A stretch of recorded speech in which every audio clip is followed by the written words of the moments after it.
اعوذ باللہ من الشیطان الرجیم بسم اللہ الرحمن الرحیم السلام علیکم ورحمۃ اللہ وبرکاتہ۔ تدفین کے معاملات میں آگے بڑھنے سے پہلے یہ سمجھ لینا ضروری ہے کہ مسلمانوں کے مردوں کو مسلم اموات کو ایک تو قبرستان میں دفن کیا جائے گا اور دوسرا مسلمانوں کا علیحدہ قبرستان ہونا چاہیے۔ رسول اکرم صلی اللہ علیہ وسلم بھی جب مدینہ آئے تو آپ صلی اللہ علیہ وسلم نے یعنی جنت البقیع کو مسلمانوں کے لیے مخصوص کیا اور مسلمانوں کا قبرستان جو ہے اسے قرار دیا۔ مسلمان پھر وہیں دفن ہوا کرتے تھے۔ اگر کسی ایسی جگہ مسلمان رہتے ہوں جہاں غیر مسلم اکثریت ہو، غیر مسلم ممالک میں، تو وہاں اگر انہیں علیحدہ نہیں قبرستان ملتا تو کم از کم اس کا کوئی ایک حصہ الاٹ کرا لیں یا کچھ اس طرح سے۔ بلا عذر غیر مسلموں کے قبرستان میں مسلمانوں کو دفن نہیں کرنا چاہیے۔ اور دوسرا، مسلمانوں کے مردوں کی تدفین قبروں میں ہی، ان کی قبریں قبرستان میں ہی بنیں گی، گھروں میں نہیں بنیں گی۔ ہمارے یہاں جو ہے نا اکثر گھروں میں قبریں بنا دی جاتی ہیں۔ یعنی میں ایک ایسی فیملی سے ملنے کا مجھے اتفاق ہوا کہ انہوں نے ان کے جو دادا تھے وہ بڑے نیک آدمی تھے، میں نے دیکھا نہیں رہے ہوں گے، سنا میں نے کہ کافی نیک آدمی تھے، تو وہ مر گئے تو انہوں نے گھر کے تہہ خانے میں ان کی قبر بنا دی اور یعنی کہ بہت زیادہ جو ہے وہ اس کا غیر معمولی قسم کا احترام کرتے ہیں، اور صبح جاتے ہیں کام پر تو اجازت لے کر کے اچھا جی دادا وی آر گوئنگ در آتے ہیں۔ تو اس سے نتیجہ یہ نکلا کہ وہ محلے بھی تار بھی آنے شروع ہو گئے، جیسا آپ کو پتہ ہے قبر پرستی شروع ہو جاتی ہے۔ پھر اب اس کے بعد جتنے بھی لوگ ان کے گھر کے وفات پاتے ہیں اور بقول ان کے نیکوکار ہوتے ہیں جو ان کا کرائٹیریا ہے، تو وہ ان کو نیچے تہہ خانے میں دفن کرتے ہیں۔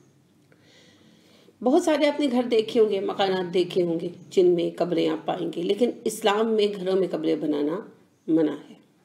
اس کی دلیل کیا ہے؟ رسول اکرم صلی اللہ علیہ وسلم کا عمل۔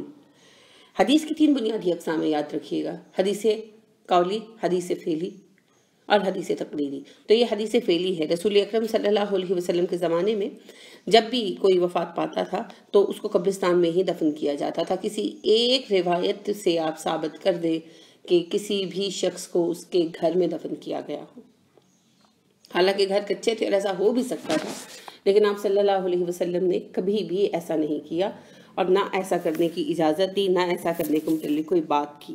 لہٰذا مسلمان اموات ہر حال میں قبرستان میں ہی دفن کی جائیں گی، گھر میں دفن کرنے کا کوئی جواز نہیں ہے۔ اگر جواز ہوتا تو کبھی نہ کبھی کسی نہ کسی کو کسی نہ کسی صورت میں اجازت دے دی جاتی، کبھی بھی نہیں دی گئی۔ ٹھیک ہے، تو یہ بالکل بیکار بات ہے، اس کا کوئی اصل نہیں ہے۔ اس کی ایک ایکسیپشن جو ہے وہ صرف انبیاء اور شہداء ہیں۔ اس کا مطلب یہ نہیں کہ انبیاء اور شہداء گھر میں دفن کیے جاتے ہیں، البتہ انبیاء جہاں وفات پائیں وہاں دفن کیے جاتے ہیں۔ اما عائشہ صدیقہ رضی اللہ تعالیٰ عنہا فرماتی ہیں کہ جب رسول اکرم صلی اللہ علیہ وسلم فوت ہوئے تو لوگوں نے آپ صلی اللہ علیہ وسلم کی تدفین کی جگہ کے متعلق اختلاف کیا کہ کہاں دفن کیا جائے۔ ابو بکر صدیق رضی اللہ عنہ نے کہا، میں نے رسول اکرم صلی اللہ علیہ وسلم سے ایک بات سنی جسے میں نے یاد رکھا۔ آپ صلی اللہ علیہ وسلم نے ارشاد فرمایا تھا، اللہ تعالیٰ نے ہر نبی کو وہیں فوت کیا جہاں وہ دفن کیا جانا پسند کرتا تھا۔ پھر صحابہ نے آپ صلی اللہ علیہ وسلم کو آپ صلی اللہ علیہ وسلم کے بستر ہی کی جگہ پر دفن کیا۔ تو یہ انبیاء کی خصوصیت ہے۔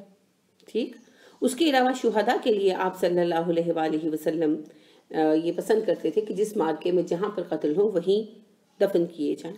لہٰذا مارکہ میں قتل ہونے والے شہداء کو آپ صلی اللہ علیہ وسلم لے جانے کی اجازت نہیں دیتے تھے۔ حضرت جابر کہتے ہیں کہ رسول اکرم صلی اللہ علیہ وسلم مشرکین کے خلاف جنگ کے لیے مدینہ سے نکلے تو میرے محترم والد عبداللہ نے کہا کہ جابر آپ مدینہ میں رک جائیں جب تک کہ جنگ کا کوئی فیصلہ نہ ہو جائے۔ خدا کی قسم اگر میں اپنے پیچھے بیٹیاں نہ چھوڑ رہا ہوتا تو مجھے یہ پسند تھا کہ تم میرے سامنے شہید کر دیے جاؤ۔ جابر کہتے ہیں کہ میں رک گیا، میں مدینے میں رک گیا، ابا جنگ پہ چلے گئے تو پھر میری پھپھی میرے والد اور ماموں جو شہید ہو چکے تھے ان کو لے کر آئیں۔ ان کے میری پھپھی نے بتایا کہ والد اور ماموں شہید ہو چکے ہیں۔ میں نے انہیں اونٹ پر مضبوطی سے باندھا، ان کی لاشیں نکال کر سائیڈ پر کھینچ کر لے آئیں تو انہوں نے انہیں مضبوطی سے اونٹ پر باندھا اور پھر ہم انہیں بقیع کے قبرستان میں دفن کرنے کے لیے لے کر مدینہ میں داخل ہوئیں۔ اتنے میں ایک آدمی آن پہنچا جو اعلان کر رہا تھا، خبردار رسول اللہ صلی اللہ علیہ وسلم تم لوگوں کو حکم دیتے ہیں مقتولین کو واپس لے آؤ اور انہیں وہیں دفن کرو جہاں وہ شہید ہوئے۔ لہٰذا ہم انہیں واپس لے آئے اور انہیں وہیں دفن کر دیا گیا جہاں انہیں شہید کیا گیا تھا۔ تو یہاں شہادت سے مراد خاص اللہ کی راہ میں جنگ کرتے ہوئے شہید ہونا ہے، تو جہاں شہداء شہید ہوں سنت طریقہ یہ ہے کہ انہیں وہیں پر ہی دفن کیا جائے، سوائے اس کے کہ اس میں کوئی خاص عذر پیش آتا ہو۔ باقی جو شہداء کی فہرست آ جاتی ہے، یعنی کہ جو حادثات وغیرہ میں مر جاتے ہیں، ان کے احکامات یہ نہیں ہیں، ان کے لیے ایسی کوئی پابندی نہیں ہے۔ جو اللہ کی راہ میں جنگ کرتے ہوئے شہید ہوئے ان کو وہیں پر دفن کیا جائے گا جہاں پر انہوں نے جنگ کی اور جہاں پر شہادت پائی۔ تو یہ انبیاء اور شہداء کی خصوصیت ہے۔ اس کے سوا اس کے لیے ضروری یہ نہیں ہوتا کہ پورے میدان جنگ میں بکھیر دیا جائے، یعنی کہ جیسے رسول اکرم صلی اللہ علیہ وسلم نے احد کے میدان میں ایک طرف تمام شہداء احد کی قبریں بنوا دی، تو اسی طریقے سے کیا جائے گا کہ جنگ کے خاتمے پر جہاں جنگ ہو رہی ہے اس جگہ کے ایک کونے میں ایک طرف کر کے قبریں شہداء کی بنا دی جائیں۔ ٹھیک ہے، تو یہ انبیاء کے لیے اور شہداء کے لیے ایک مخصوص بات ہے۔ باقی سب مسلمان جو ہیں وہ قبرستان میں دفن کیے جائیں گے۔ گھروں میں قبریں بنانا قطعاً جائز نہیں ہے، اس بات کو ذہن میں رکھیں۔ ٹھیک ہے، اللہ رب کریم ہمیں توفیق عطا فرمائے بات کو سمجھنے اور ماننے کی۔ آمین۔ سبحانک اللہم و بحمدک ونشہد ان لا الہ الا انت ونستغفرک ونتوب الیک۔ السلام علیکم ورحمۃ اللہ وبرکاتہ۔